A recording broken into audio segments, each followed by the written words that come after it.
नमस्कार दोस्तों, स्वागत है आप लोगों का इस चैनल पर। तो दोस्तों, वीडियो बहुत रोमांचक है, इसलिए वीडियो को लास्ट तक जरूर देखें और वीडियो को एक लाइक जरूर करें। हिंदू ग्रंथों में एक युग चक्र में 4 युगों विश्व युग का वर्णन किया गया है: कृत, सत्य युग, त्रेता युग, द्वापर युग और कलियुग। जहां पहले युग से शुरू होकर प्रत्येक युग की लंबाई 1/4 कम हो जाती है। 25% 4:3:2:1 का अनुपात देता है।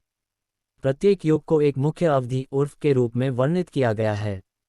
ये वस्तुतः सत्य युग, त्रेता युग, द्वापर युग तथा कलियुग, इन 4 धार्मिक युगों में से किसी भी एक युग को बताने के लिए प्रयुक्त होता है। चारों युगों के चक्र को चतुर्युग कहते हैं। 2-3 संदर्भ के अनुसार यह एक मौसम, पीढ़ियों, राजाओं के काल, कल्प, ब्रह्मा के दिवस, निर्माण की अवस्थाओं, प्रकट, अनुरक्षण, अव्यक्त या 1000 वर्ष की अवधि का उल्लेख कर सकता है। मुख्य लौकिक युग सत्य, उकृत, त्रेता, द्वापर और कली नाम से 4 भागों में चतुर्धा विभक्त है। इस युग के आधार पर ही मनवंतर और कल्प की गणना की जाती है। इस गणना के अनुसार सत्य आदि 4 युग संध्या युगारंभ के पहले का काल और संध्यांश युगांत के बाद का काल के साथ 12,000 वर्ष परिमित होते हैं।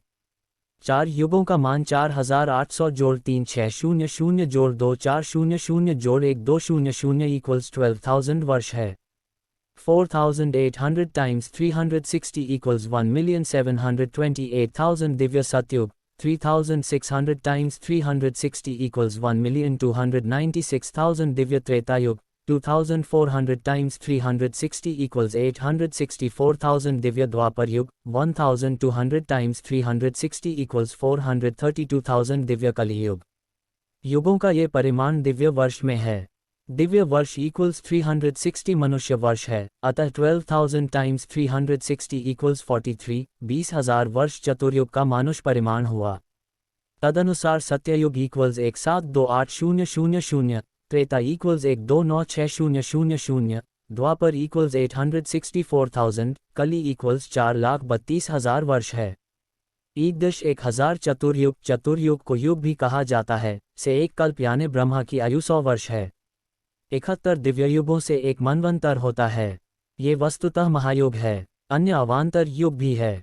प्रत्येक संख्या में 360 के गुणा करना होता है, क्योंकि और कलियुग जो कि 1200 दिव्यवर्ष अवधि का था, वह मानव वर्षों के रूप में 4,32,000 वर्ष का बना होता है। चारों युगों की अवधि इस प्रकार है: सत्य 17,28,000 वर्ष, त्रेता 12,96,000 वर्ष, द्वापर 8,64,000 वर्ष, कलियुग 4,32,000 वर्ष। चारों युगों का जोड़ 43,20,000 वर्ष यानी एक चतुर्युग। दूसरी गलती यह हुई कि जब द्वापर समाप्त हुआ तो उस समय 2400वां वर्ष चल रहा था। जब कलियुग शुरू हुआ तो उसको कलियुग प्रथम वर्ष लिखा जाना चाहिए था, लेकिन लिखा गया कलियुग 2401। तो जो कहा जाता है कि 2018 में कलियुग शुरू हुए 5120 वर्ष हो गए हैं, उसमें से त्रुटिपूर्ण जुड़े 2400 वर्ष निकालने होंगे, शेष बचे 2720 वर्ष ही सही अंक है। ये कहा गया कलियुग के बाद सत्ययुग आएगा, ये व्यवहारिक नहीं है। कलियुग की आखिरी रात्रि सोएंगे, सुबह उठेंगे तो सब कुछ सही होगा, हर व्यक्ति सतोगुनी होगा। यह संभव तभी होगा जब कल की अवतार के बाद भगवान धर्म की स्थापना करेंगे। पतन जिस प्रकार धीरे धीरे हुआ उसी प्रकार उत्थान होगा। अधोगामी कलियुग के बीतने पर ऊर्ध्वगामी कलियुग की शुरुआत होगी, फिर द्वापर, फिर त्रेता, फिर सत्ययुग आएगा। इंसान केवल अपनी बुद्धि लगाकर वेद धर्मशास्त्र का अर्थ निकाल सकता है, उसके बिल्कुल सत्य भाव को व्यक्त नहीं कर सकता है, अतः मानव बुद्धि से गलती की बहुत संभावना होती है। यहाँ मैं ये बताना चाहूँगा कि कलियुग का महायुग आज से 8,911 साल पहले शुरू हो गया था, तब महाभारत काल था, और त्रिदेव युग के अंदर कलियुग 911 ईस्वी सन से शुरू हो गया। यदि कलियुग आदि शंकराचार्य की मृत्यु के तुरंत बाद शुरू माना जाए तो 2038 में कलियुग समाप्त हो जाएगा। कलियुग के अंत तक 4 इंच रह जाएगी मनुष्य की लंबाई, उम्र बचेगी सिर्फ 12 साल। बताया जाता है कि त्रेता युग में मनुष्य की आयु 10,000 वर्ष होती थी।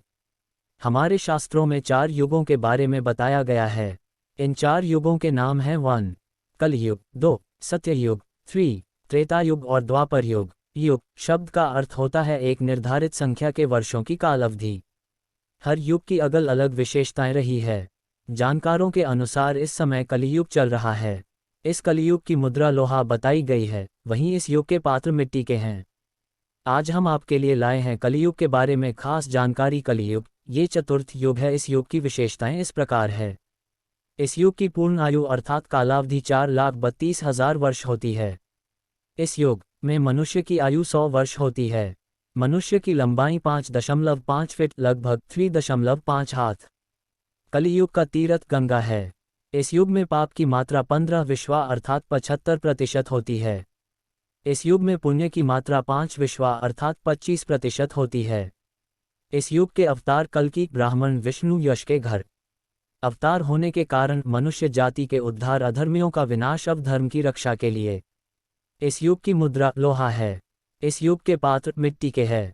जानकारों का कहना है कि चारों युगों में से सबसे पहले शुरुआत सतयुग की हुई थी। सतयुग को पहला युग माना गया है तो वहीं कलियुग को आखिरी युग माना गया है। बताया गया है कि सतयुग में मनुष्य की लंबाई 32 फीट लगभग थी। त्रेतायुग में ये घटकर 21 फीट लगभग रह गई। द्वापर युग में मनुष्य की लंबाई 11 फीट लगभग थी। वहीं कलियुग में मनुष्य में लंबाई घटकर 5.5 फीट रह गई। जानकारों का कहना है कि कलियुग के आखिर तक मनुष्य की लंबाई 4 इंच रह जाएगी और उम्र 12 साल की हो जाएगी। कुछ जानकारों का कहना है कि कलियुग की अवधि में 10,000 साल है। इस युग का अंत करने के लिए भगवान विष्णु कल्कि का रूप धारण करेंगे। इस दौरान मानव जाति का पतन हो सकता है। जैसा कि हमने बताया 4 युग थे। 3 युग